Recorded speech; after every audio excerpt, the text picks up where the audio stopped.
What if I told you that the same images used to justify lynching in 1915 are still being used in political communication today? What if I told you that the visual strategies that made segregation acceptable to millions of Americans never actually disappeared, they just evolved? I'm about to show you something uncomfortable. But understanding this pattern is the only way to recognize it when it's happening right in front of you. The driver behind making this video, this recent administration under Donald Trump, posting an image of President Barack Obama and former First Lady Michelle Obama depicted as monkeys. Before I break this down, make sure you hit the subscribe button and ring the notification bell, because this is the kind of analysis they don't want you to see.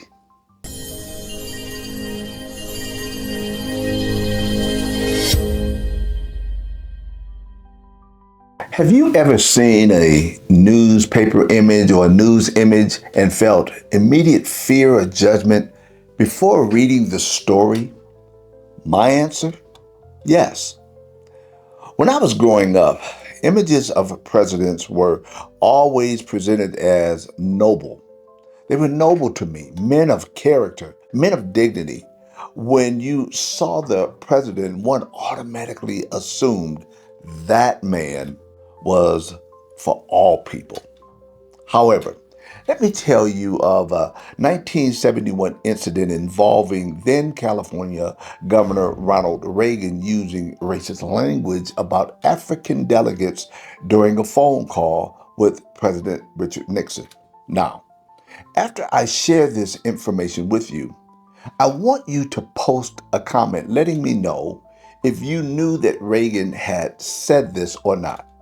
If you were not aware that Reagan said this, I would still like for you to comment letting me know if you had known Reagan said this.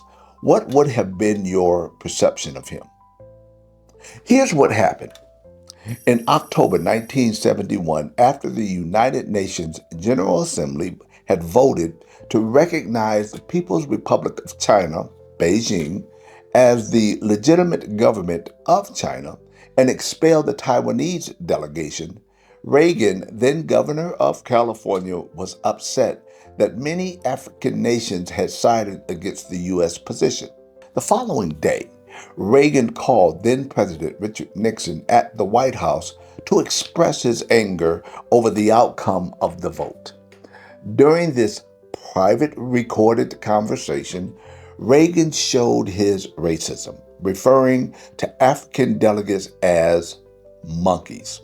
He said, and I quote, "To see those monkeys from African countries, damn them. They're still not used to wearing shoes." End quote. After making his comment, he and Nixon laughed in response. The exchange was not widely known for decades. Why? Another demonstration of whitewashing American history. The recording was held in the Nixon Presidential Library archives and was partially released in 2000 with the offensive language removed. It was historian Tim Naftali, director of the Nixon Library, who later pushed for the full release. The racist portion then became public many years after both men had died. Watched that thing on television as I did. Yeah. To see those monkeys from those African countries. Damn them, they're still uncomfortable wearing shoes. Why does this matter? At the time, Reagan was not yet president. He became president in 1981.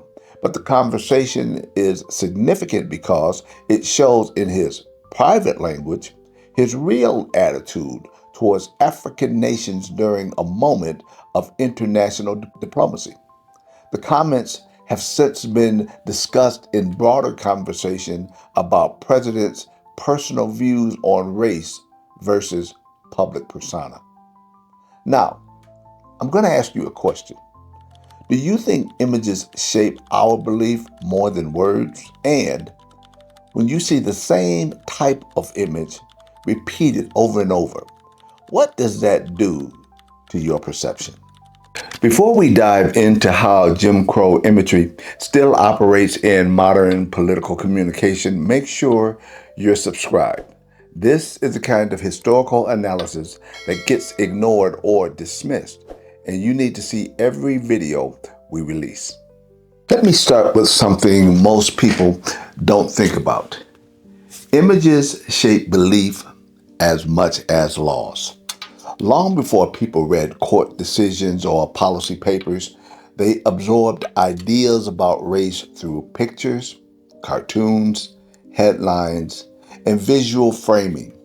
These images didn't just reflect public opinion, they actually created it. During the Jim Crow era, racial imagery played a certain role in justifying segregation, disenfranchisement, and racial violence. Visual portrayals of black men were deliberately constructed to communicate danger, criminality, and moral inferiority. These depictions were not accidentals. They were actually tools of power. Today, scholars and media critics are asking an uncomfortable but necessary question. Does echoes of those same visual strategies still appear in modern political communication? When public figures share or amplify content that relies intentionally or not on long-standing racial stereotypes, it raises questions about historical continuity, social responsibility, and collective memory. This video examines how a recent post shared on Donald Trump's Truth Social account has been interpreted by critics as visually and rhetorically comparable to Jim Crow era depictions of black men. Personally, I'm in no position to assign intent, nor will I attempt to guess motives. I do not have the weight of evidence to support that fact. However, I can conduct an examination of patterns, parallels, and impact using the tools of historical analysis and media literacy. Therefore, if it walks like a duck and it quacks like a duck, then it is what it is. If you're starting to understand how images can do more damage than words, stay with me, because what I'm about to show you is the documented history of how this worked during Jim Crow. From the late 19th century through the mid 20th century, Jim Crow culture relied heavily on visual caricature. Black citizens, especially men, were repeatedly depicted in four specific ways. And I want you to pay attention to these categories because we're going to go back to them. Category 1, inherently criminal. Early 1900s newspaper crime reports routinely used mugshots of black suspects while omitting images of white suspects for the similar crime. Rogue gallery postcards sold in the South often featured black men labeled as thieves or burglars without trial or conviction. The message was clear. If you're black, you're guilty before you've even been charged. Category 2, hyper, violent or predatory. Political cartoons during the Reconstruction era portrayed black men as physical threats to white women to justify segregation and lynching. Films like Birth of a Nation in 1915 framed black male characters as violent aggressors to rationalize racial terror. The Ku Klux Klan used this film as a recruiting tool. That's how powerful imagery is. Category 3, intellectually inferior. Advertisements and cartoons depicted black men speaking in exaggerated dialect or behaving childishly. School primers and children's books portrayed black characters as incapable of self-governance or rational thought. This wasn't just entertainment. This was education. This was teaching white children that black people were less than human.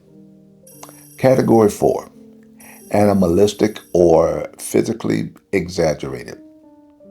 Caricatures emphasize ape-like features, oversized lips, or hunched posture in editorial illustrations. Zoo-adjacent exhibitions and postcards blurred the lines between black people and animals in public imagination.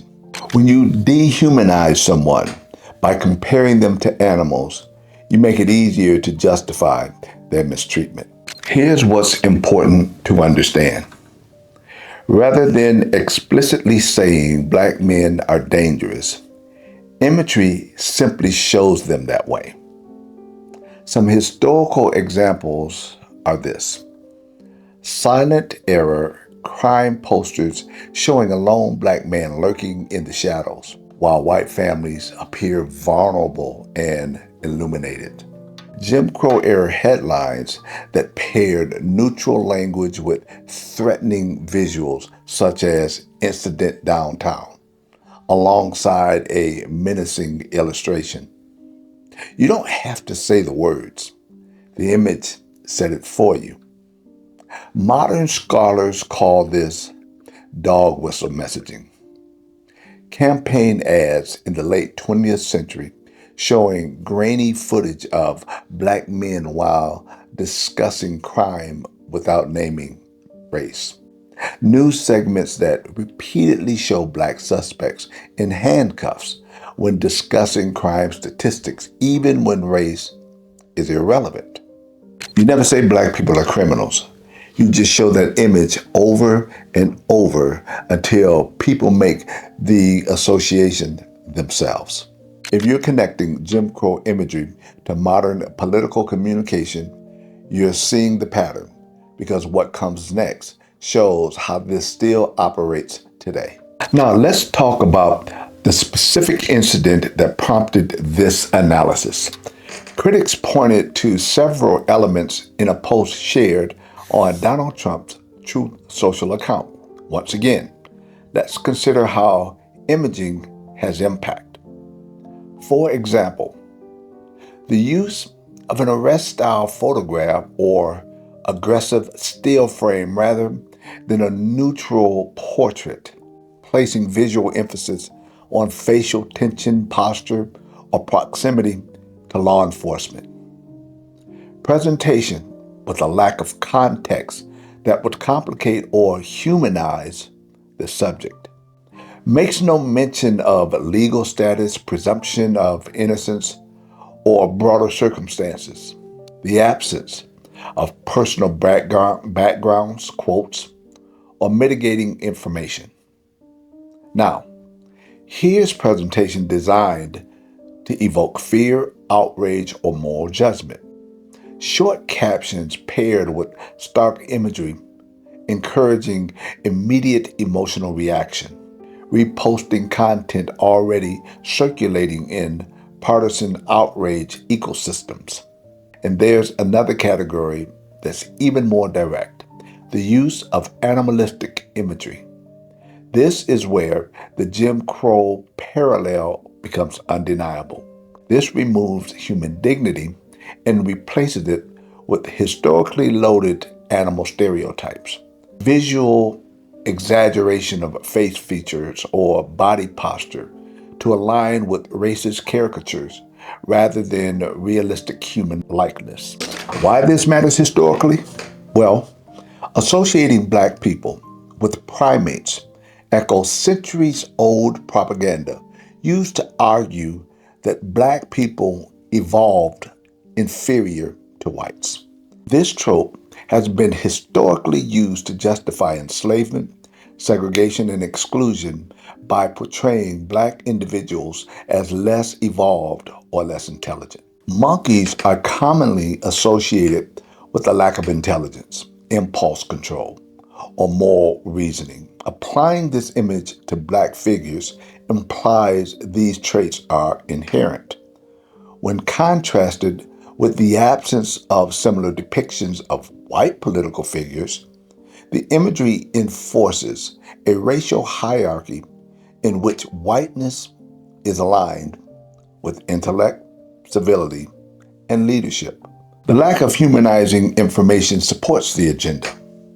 No reference to Barack Obama's education, presidency, or professional achievements, which would directly contradict the implied narrative of inferiority. There is no acknowledgement of Michelle Obama's career, advocacy, or public service, allowing the racist symbolism to stand uncontested. The imagery invites mockery and dismissal rather than political critique, signaling that the goal is humanization, not disagreement. Such depictions within racist or extremist communities is where the symbolism is widely understood and celebrated as an attack on Black legitimacy and equality. The selective targeting reveals intent. The repeated use of animal imagery for Black figures, while white figures are criticized, but only with the use of language or satire that preserves their humanity. This pattern demonstrates that the message is not about policy or behavior, but about race-based exclusion from full human status. Now, let me show you the specific parallels between Jim Crow imagery and modern political communication. Parallel 1, criminalization as identity. Historically, Jim Crow era wanted posters that listed race before names. Modern social media posts where alleged wrongdoing becomes the sole defining feature of a Black individual's identity. Parallel 2, dehumanization through aesthetics. Historically, harsh lighting and isolation in the early police photographs of Black suspects. Modern day, high contrast edits, zoomed in faces, or cropped images that remove human content. Parallel 3, emotional manipulation. Historically, sensationalized lynching postcards designed to provoke fear and justification. Modern day, repetitive sharing of the same image across platforms to sustain outrage cycles. The tactics change, but the targets stay the same. If you're recognizing how visual strategies from Jim Crow are still being used in modern political communication, stay with me, because what comes next shows the real-world impact of these images. Here's what research shows. Repeated exposure to these types of images increase public support for specific policies. Stop and frisk policies gained approval after media waves emphasizing Black criminality during the Reagan era. Militarized police responses are framed as necessary protection today. Harsher sentencing. Public backing of mandatory minimums during crime panics tied to racialized imagery. There's less resistance to sentencing disparities when defendants are visually framed as threatening. Mass incarceration. The war on drugs era mugshot. Heavy media coverage. Political rhetoric visually pairing prisons with Black male imagery. Reduced empathy for victims of injustice. Media skepticism towards Black victims compared to white victims in similar cases. Assumption of guilt, shaping public reaction before evidence is even presented. When you see the same image over and over, it shapes how you see an entire group. That's not accidental. That's strategic. Public figures yield extraordinary influence. A single repost can legitimize fringe imagery by moving it into mainstream discourse. Followers often reinterpret criticism as political attack rather than ethical concern. Analyzing historical parallels is not censorship. Academic comparison of propaganda techniques across eras is how we learn. Media literacy courses that dissect visual framing without banning speech protect democracy. Understanding how imagery works is not the same as silencing speech. It's about recognizing the pattern. Jim Crow did not survive on laws alone. It endured through stories, symbols, and images that shaped how Americans saw one another. When modern political communications mirror those same symbolic structures, comparison is not only valid, it is necessary. Understanding these echoes isn't about rewriting history, it's about recognizing how history continues to speak through the present and choosing consistently whether we will listen. Black history is all about patterns, as I've shared with you before. Black history is not just about slavery and civil rights. It's not just about community, resilience, and overcoming. Black history is also about patterns and how patterns evolve over time. The great news is it's documented how each time the pattern evolves, so do we as Black people. We rise above racism every time. If this video showed you how Jim Crow imagery still operates in modern political communication, I need for you to do 4 things right now. First, subscribe and hit the notification bell.